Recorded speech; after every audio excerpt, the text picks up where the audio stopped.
What's up, everybody? It's Megan here with the Financially Free Era podcast by SLP Wealth.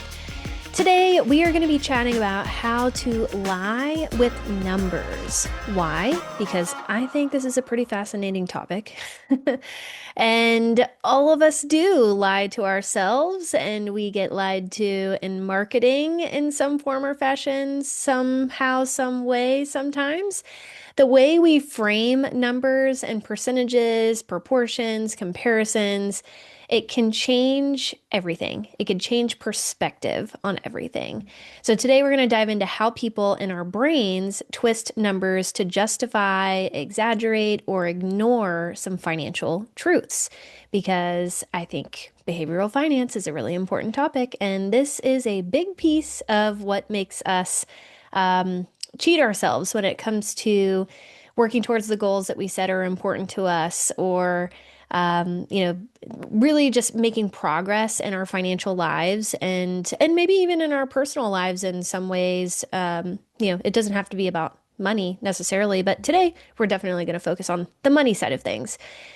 Why did I get this idea? Well, so I read a book back it was definitely elementary school.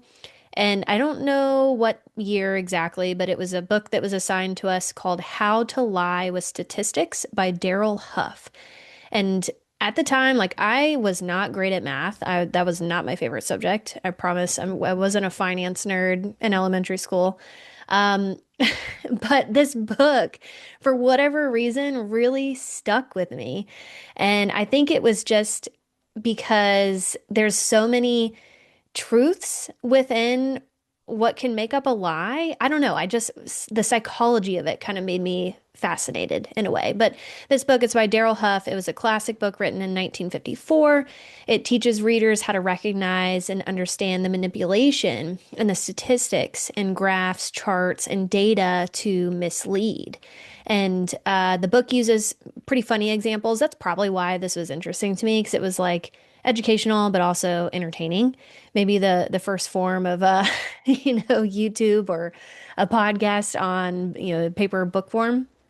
But it used funny examples and illustrations to explain really common statistical dodges that folks and companies would do, such as biased samples, misleading averages, distorted graphs, to really help people critically evaluate information and avoid being fooled by data. So I think this book overall was just a really interesting thing for me to learn about back in the day. And literally, I still think about it sometimes when I'm thinking about certain marketing that I see, or what is what are white lies that are part of someone telling you something about maybe a purchase. Even as a financial planner, I have many, many, many conversations with folks about money and what they spend their money on and how they justify what they spend their money on. And again, this is not meant to be a judgmental podcast episode at all. But I think the psychology behind how we rationalize things sometimes, how we compare things sometimes can be skewed one way or another. So I thought, hey, let's have a chat about this and let's create some awareness around it. Actually, I think I want to kick this off with a lie, I would say, a lie with numbers, or a very over-exaggerated data point that maybe we have all heard being in the student loan world. And that was the PSLF is 99% denied. 99% of people who applied for PSLF get rejected. That was a headline that was echoing around the internet for years. It's gone away as of recently, but back in 2017, 18, 19, if I was talking to somebody about PSLF, that's what I would hear. I don't want to be part of the 99% that gets denied. I'm not going to rely on that program. And it sounds terrifying, of course. That is almost sure to fail right there. But this is the perfect example of how numbers can lie, or at least how they can tell the truth without actually telling the whole story. So that 99% denied headline, back in 2019, the Department of Education released their very first PSLF data report. Believe it or not, the very first one, this program started in 2007. The first PSLF data report showed up in 2019. Kind of late to the game here, but it showed that only about 610 people out of 58,293 forgiveness applications were approved.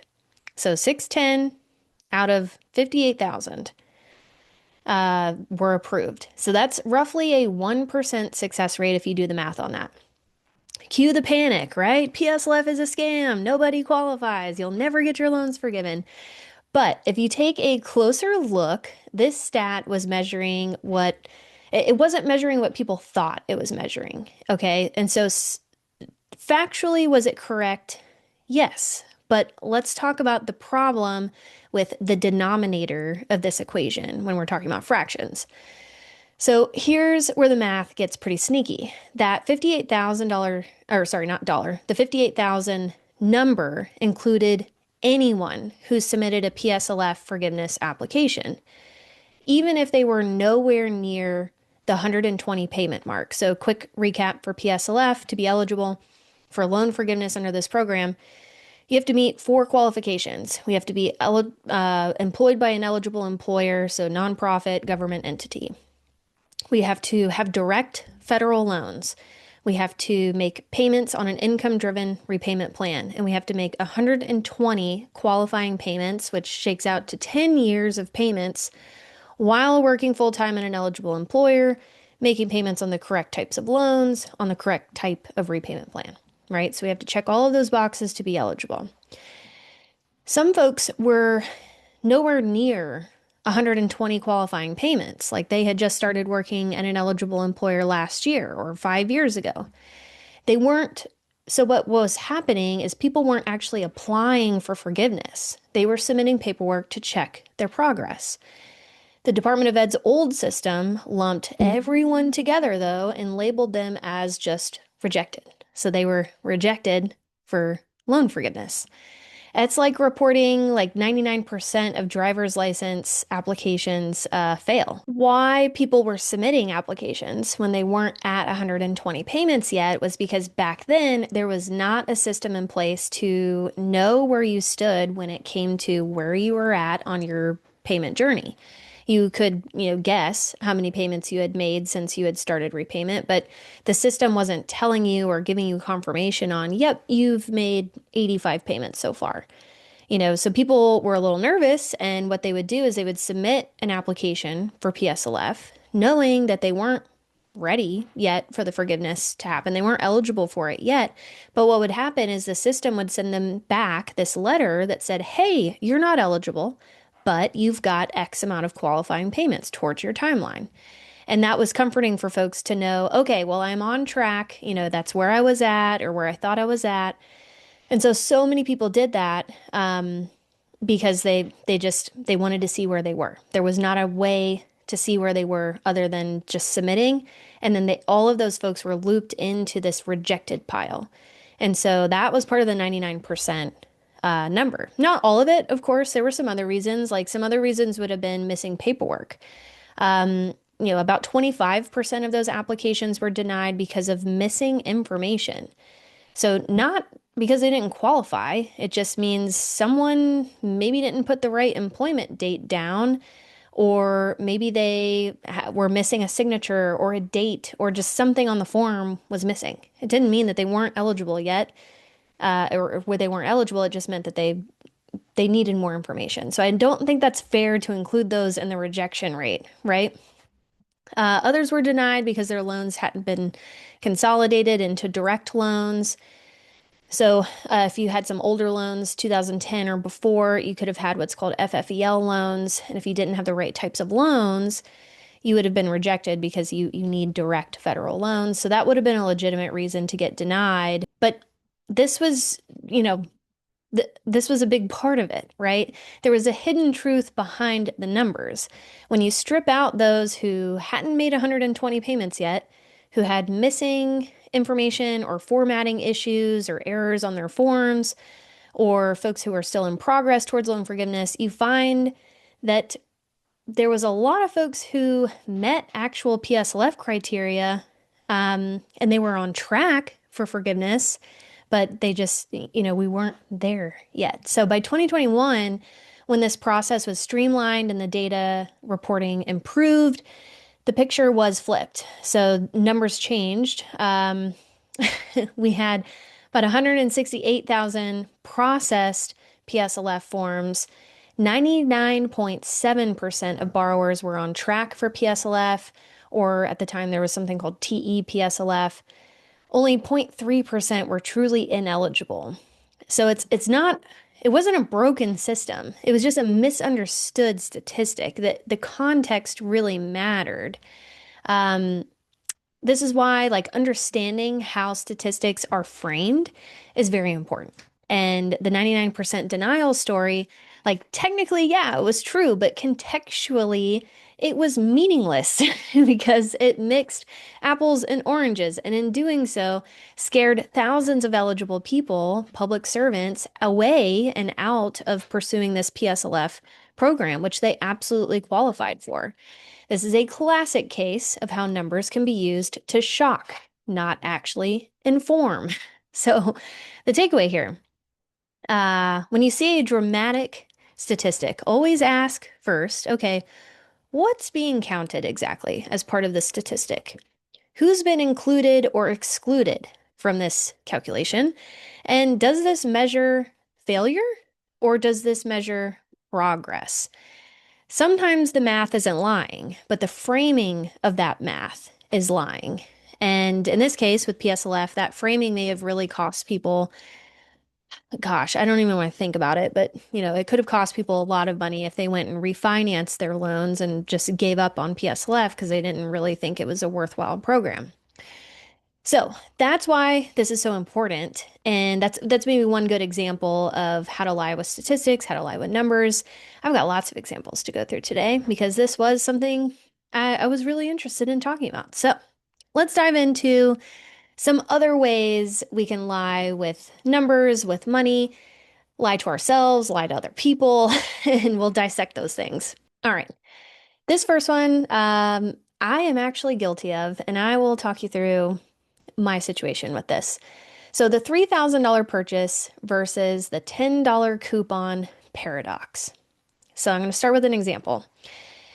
You'll debate 45 minutes about a $10 promo code.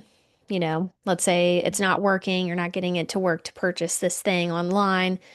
The promo code you can't find, or this is something that you could do with couponing. Like it takes you an hour to go through the coupon books that you're mailed or on the app of the store that you want to go to. You go through and pick out all the coupons, match them up with the list that you're going to be making for your food purchases this week.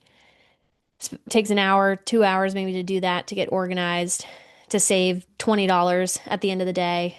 But you click buy now on a $3,000 purchase because why? You deserve it. $3,000. That's not big a deal. That's not that big of a deal, right? Why does this happen? There is what's called magnitude blindness. Our brains cannot emotionally process large numbers sometimes. So this is another example of this is like sprinting or driving all around town to save 30 cents per gallon on gas and then grabbing like a $7, $8 latte on the way home afterwards. It's like, oh, okay, we're going through so much effort to save these pennies, and then we're going and making this bigger purchase later that just washes out, that whole effort that we went through. And yes, maybe the argument is, well, I do those things. I coupon, I find deals, I bargain hunt, so I can spend more freely, or so I can spend more on the next thing, whatever it is.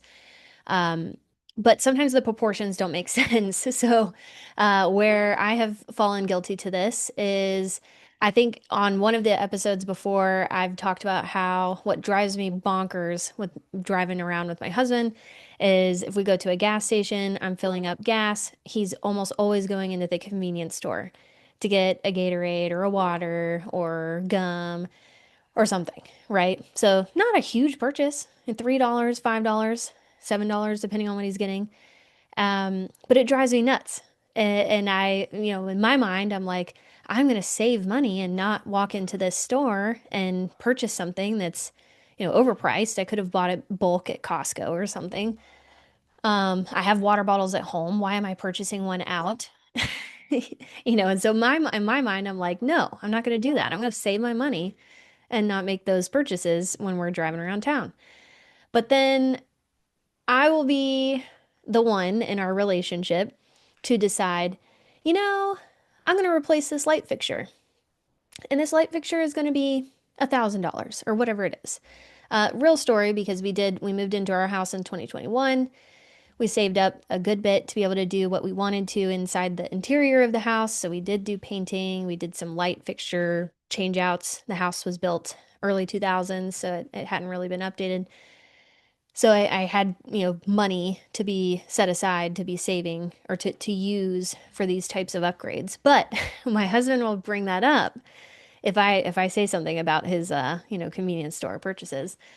He'll say, "Oh yeah, well what about that $1,000 light fixture? Let's say $10 purchase. This $10 purchase at the gas station. That's what is that? 1,000 divided by 10. He'll be kind of funny. I can do this 100 times or less and still spend less than you spent on that light fixture in our, front room or whatever it is. And so the magnitude blindness here is pretty funny when you think about it. Like, think about something that maybe you have purchased, like a bigger purchase that you just kind of made on a whim, but then you'll sit and agonize about these smaller purchases or like finding the best deal or finding the percent off coupon to save essentially pennies on the dollar compared to what that big purchase was costing you.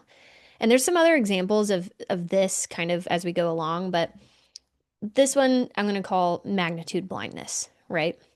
We're kind of lying to ourselves about the proportions here between these bigger purchases and these small things that we're stressed about, right? All right, so the takeaway here is if you care enough about the coupon or avoiding those tiny peanut purchases, right?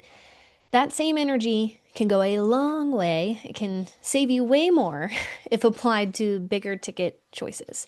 If you're spending more energy thinking about, those bigger ticket purchases, that might do you better than, letting this magnitude blindness affect you. So think like refinancing your student loans if that's the path we're going, like getting a lower interest rate on a large student loan balance can make a big difference in how much you're spending over the course of time. It's worth the effort to do that. It's worth the effort to go through the process to do that. It might take the same amount of time as it does to like search for all the coupons for the grocery store that you're going to save $20 on. Where refinancing a student loan, like depending on what the interest rates are, what the differences are, can save you thousands over time. Like that's huge. Same with insurance reviews, like reviewing your insurances, making sure that you have what you need, of course, but then price shopping as well. That can go a long way because that's a big expense that you're going to have on a month-to-month basis. Saving on that could be helpful. Or just in general, like budgeting, cash management, like managing those bigger ticket purchases and either minimizing them or at least spending the time and effort that you do on those other smaller coupon adventures, like using that same time and effort to do the research on the bigger ticket items too, for save, getting coupons, getting discounts, finding out, if that's the most efficient way to purchase that bigger ticket item. All right, next up, the car payment blind spot. That is something that I see a lot of in financial planning with financial planning clients. What happens is folks normalize an $800 car payment. A lot of folks do it, but they panic about a $15 price increase on Spotify or a $2 price increase at the favorite cafe that you go to for your favorite latte. What might be helpful here to give ourselves some better perspective, framing it differently. So let's talk about that $9,600 a year cost going towards your $800 a month car payments. That's a $9,600 cost for a car, or that could be a paid off house 10 years sooner if it was invested instead. Or depending on what the balance of your home is, interest rate, all that stuff, that could mean years shaved off your payment journey if you were taking that, throwing it into your home, or taking that, throwing it into your student loans, being done with your student loans 5, 10 years sooner. Proportionally, big expenses matter more than we can emotionally register. We what we do is sometimes we shy away from these bigger expenses, bigger decisions because they feel harder, and they should be. They are harder. They, we I think another saying to this might bring this home is we borrow from Peter, which is consider Peter our long-term wealth. We borrow from Peter to pay Paul.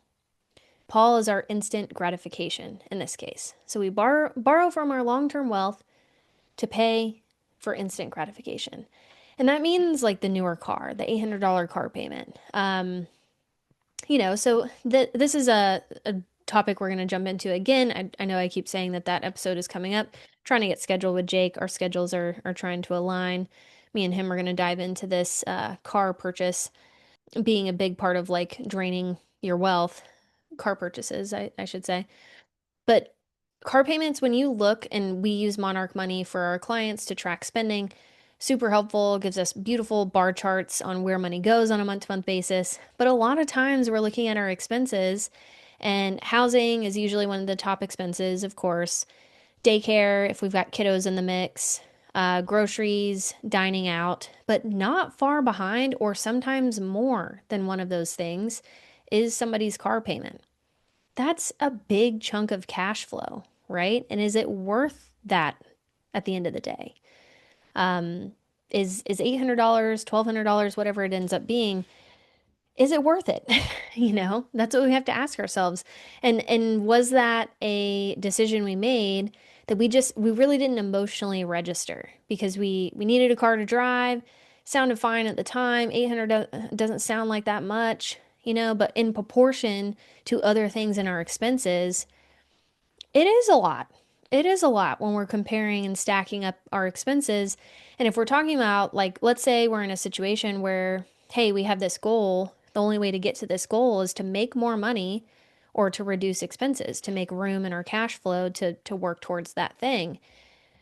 Having a large car payment is challenging because that means then we have to go take a look at the tiny expenses that go into our everyday decisions of going out to eat or groceries, and we start to think like, oh, well, couponing is going to get me out of this situation. Well, the easier, bigger picture thing is taking care of the car payment. Hey, can we drive a cheaper car? Can we, should we be looking at leasing if we're trading in our cars every couple years? So sometimes the bigger decision could be the easiest decision at the end of the day because then you don't have to make a ton of small, tiny decisions to reduce expenses in other areas that aren't adding up to $800 a month or $1,200 a month, whatever the car payment is. So I call this the payment blind spot. The proportion is something that is we're almost blind to, and that's something that we have to open our eyes to a little bit more. All right, next up, I mentioned Peter and Paul a second ago, so let's go on this train about borrowing from Peter to pay Paul, but still feeling good about it. What do I mean by this one? Well, people will discuss or justify spending, I should say. Let's say maybe with their tax return. Oh, I'll use my tax return for that. Or I'll just move money from my savings to checking to pay for that. Or I saved $30 on this sale, but you had to spend $100 to get that discount. That's like the BOGO offers. I know in Publix this isn't necessarily the case in Georgia, but in other states, to get the BOGO offer, the buy one, get one offer, you have to buy two. It's not half off if you buy one. That's not the case here in Georgia, maybe not the case in other states. But in Florida, where some of my friends live, at least this was the case, maybe I should check on this, you had to buy two to get the BOGO discount. And so we're buying more than we need. Are we actually saving money? No, because it's buy one, get one free. We have to buy two in that scenario. And do we need to? That's maybe the question. And then there was, when it comes to groceries, groceries are just easy to pick on when it comes to all of these sales and all these discount things. But let's say you have a coupon for X product, whatever it is, you don't really even usually purchase this product, but you build your grocery list around it, or you build your grocery list around the coupons that you see in the portal for that week, right? You're making decisions off of what's on sale. And yes, that could save you money, but at the same time, it might make you spend more money because you weren't planning on purchasing those things in the first place, right? Um, and there's, the other classic, maybe retail store example of buy two, get one free. So you went into the store to get a shirt, but there's a buy two, get the third free. Well, now I got to buy two shirts, right? That's a deal. But what's happened is you went into the store thinking you were going to spend $25. Now you're spending double. You're spending $50, but I got the third one for free. So I got a deal. So, there's some humor to this. It's like spending dollars to save 30 cents. Technically a deal, but emotionally, financially can be a disaster if we're not monitoring these things. And this connects to cognitive biases. We focus on savings percentages instead of the net dollars out the door. So that's what this like lying to ourselves, lying with money, lying with statistics, how this kind of comes in is we're focusing on how much we saved. Like, and I've been guilty of this. I've gone to the grocery store and I get my Kroger long receipt, and at the bottom it tells me how much I saved today. And I'd come home and I'd tell my husband, Kelly, I saved $30 today. But in reality, like if I had no knowledge of any of those discounts, those coupons, and I just went into the store to get what I needed to get for that week, I really wonder what it would have shaken out to dollar for dollar wise. Like how much would I have spent, and that's really hard to do at grocery stores these days. And I will say, to my credit, I do make my grocery list before I search coupons. Sometimes I'm still skewed one way or another, when I see a good coupon for beef when I was planning on making chicken this week or something. Like sometimes it's going to happen. But if we're focusing on the savings percentages instead of like the total amount we're spending at the end of the day, that's when we can kind of hurt ourselves or hurt our wallets. It's at the end of the day, it's how much we spent. It's not about how much we saved, right? When it comes to expenses, not necessarily, it is about what we save at the end of the day when it comes to financial planning, saving for your future. But in this context, I'm talking about when it comes to spending. It's about how much we actually spent. All right, next up, let's chat about kind of a TikTok famous conversation around spending, but the 0.01% rule, your built-in permission slip. So this is, a rule of thumb, I guess you could say. There's lots of those in financial planning. But the rule is you can spend 0.01% of your net worth guilt-free, or maybe 0.01% of your income guilt-free if our net worth is negative because we have student loans. That's okay. So the formula here is take your net worth or your income, times it by 0.0001. So take your calculator, use 0.0001. And what does that equal? That is your don't overthink it spending number. Because I know I've been guilty of this. There have been purchases where it's not a lot, but I might be agonizing over it. And there's maybe some frugal folks out there, some folks who are kind of dealing with their own money mentality when it comes to feeling comfortable spending money, even though like cash flow wise we're looking good, savings wise we're looking good. Sometimes it's still hard for folks to feel like they have permission to spend money. And so this percentage, this tip here, this rule of thumb could be kind of your guilt-free spending money. The don't overthink it budget. It's our free spend zone. I'm going to give you a lot of different analogies. So for example, let's say you have a $500,000 net worth or a $500,000 income, that means $50 is free spend. Totally free, no justification needed. It's your treat yourself money. And that's not a huge amount, right? And that's good because you don't want to be agonizing over these tiny decisions all the time. But what this does is it helps reset perspective. A $3 latte is not the problem. It's not usually the problem, okay, when it comes to spending. It's the $3,000 decisions, kind of like what we talked about the magnitude blindness earlier. This is where I think millennials got, I'll say, like in trouble with a lot of finance blogging in the past, where like avocado toast is killing us, it's killing our net worth.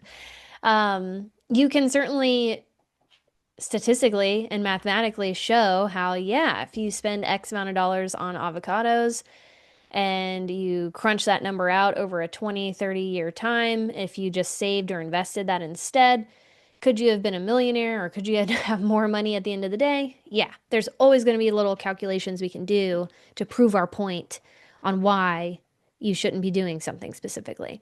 But at the end of the day, like if the $3 latte is something that like you enjoy doing, and $3 if you're making what would $3 be for the guilt-free zone?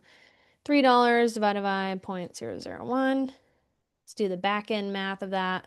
You need to be making at least $30,000 a year to have this guilt-free $3 latte, right? I'm sure almost everyone on this podcast listening is making more than $30,000 a year. The $3 latte isn't the issue. It's when the bigger expenses come into the mix, our magnitude blindness that makes us think like, oh, well, this one-time purchase, this is my, treat myself amount. No, the treat yourself amount can be small, it could be the $3 latte. Your what this does also is it helps with scale. It helps your emotional spending comfort level because again, like making a lot of decisions all the time. All of us are making spending decisions every day. We're marketed to all the time. And so if we have just that number in our mind on this isn't going to be a huge deal to spend, like I don't need to agonize about this decision. I don't need to be doing the 1 hour, 5 hour coupon extravaganza to figure out how to get this to be cheaper. This can be, at the end of the day, your emotional spending comfort level, and it can evolve as your wealth grows. And this can help just prevent that scarcity mindset for folks who are on the flip side of the equation, right? And this is my husband, a great example of his, $3 gas station purchase, where maybe I'm the bigger problem, right, with my $1,000 light fixtures at the end of the day. All right, let's talk about how metrics can lie or can mislead. Some examples could be, hey, this investment was up 10%. But after we start peeling back some layers, that's after inflation. What is it after inflation, taxes? The real return might be closer to 4%. So yeah, your investment is up 10%, but at the end of the day, you netted 4%. Or another example is our household income doubled. This happens a lot when folks go from residency to attending salaries or internship salaries to full-time employee salaries, right? Or going into business ownership as our business gets off the ground.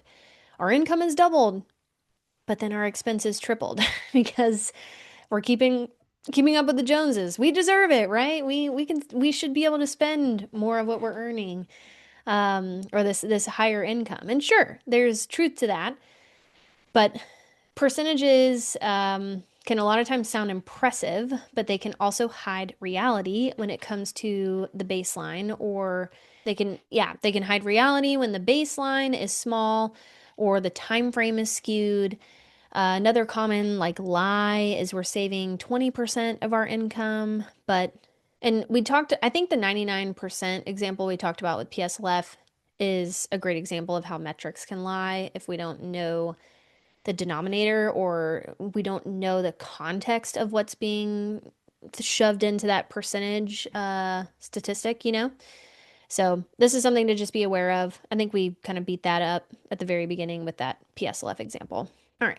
Sixth thing on my list is what I'm calling the comparison trap. And you can make almost any financial decision look good or bad depending on the metric. So let's say we spend $400 on dining out last month. That might sound bad until you realize, that's actually 2% of their income. That's not so bad. That's a very small percentage of their income. Another example could be we saved $10,000 this year. That sounds really great. But then if we know that we make 400,000 a year, that's not so great. 10,000, 1, 2, 3 divided by 400, that's point 0.2, or that's 2%, 2.5%. That's a 2.5% savings rate. Not so good. So the denominators matter. Percentages need context. I think I've said that a couple different times. And so the comparison trap here, and this happens a lot in a lot of different ways, but in finance, we may be comparing an apple to an orange and just not knowing it, right? You might be comparing your spending on vacation to someone else, thinking, wow, I like way overspend on vacation. I'm very irresponsible, or like I shouldn't be spending this much. But when we're looking at income and the percentage of your income and how much that vacation actually shakes out to be compared to your other expenses, like it may not be outlandish for you to be spending what you're spending on vacation if that's also very important to you, right? If that's part of your core goals and your financial dreams that you're working towards. So the comparison trap can be really tricky because if we're thinking about things without context, without denominators, without knowing the full information, we can be making ourselves feel good or bad about something. So it really needs to come down to like your financial situation. Like what's healthy, what healthy parameters should you be within when it comes to spending, saving, putting money towards fun stuff, you know, the whole shebang. All right, coming to the end of my thoughts here with lying with statistics, lying with numbers, and I want to talk about reframing and telling truth telling, having a truth telling lens versus a lying lens when it comes to numbers. So I would encourage you, let's take a second and let's do a numbers detox for a second. Reframe one of your regular expenses in a percentage of income or a percent of time worked to afford it. When we're thinking about expenses, when we're thinking about our money, when we're trying to understand value, we're trying to justify value for certain things, even let's say that, so talking about vacations a second ago, let's say that $3,000 trip is equal to 1.5 weeks of work or 6 months of investing contributions, like depending on how much we're investing and how much we're growing our money over time. That could put something into perspective for you, good or bad. You might decide, okay, I definitely don't think 1.5 weeks of work is worth that $3,000 trip. That seems like a lot. It needs to be closer to 1,500 or something like that. Like once you compute the percentage down or like the math down to like how much time does it cost you to purchase that thing, that can bring some perspective. I heard something else from, I can't remember where I heard this from, but it was a really cool tip. It was about understanding what your value is, like your hourly pay. So let's say, you might know your hourly pay. Great. Easy peasy. You've got that number. Let's say you are salary based or more performance based. You need to kind of understand what your hourly rate is. What you can do is take your net income amount, which that depends on just how you get paid. Maybe that's, you know, each paycheck you get X amount deposited into your checking after like your taxes, your savings, and all of that.